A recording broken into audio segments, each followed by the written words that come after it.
第8页，追根究底，抢救大作战，就是舍不得丢。The rise of repairs. Life in 2022 is getting more expensive every day.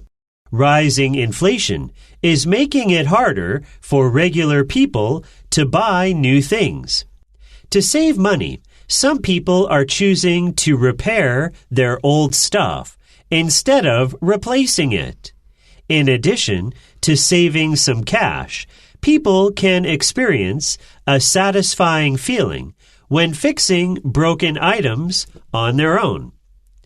Financial benefits aren't the only reason why people are handling repairs at home. Many people now realize that buying new things all the time is bad for the environment. Studies show that 50 million tons of electronic waste is created every year, and only 20% of that trash can be recycled.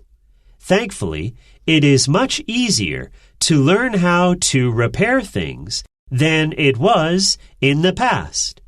There are millions of videos on YouTube teaching people how to fix all sorts of things, from fans to broken chair legs.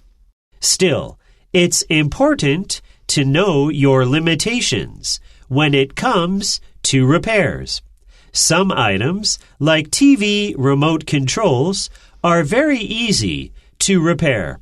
Other things, like computers or microwaves, are harder to fix because they require changing lots of small parts. Also, people can get hurt if they aren't careful.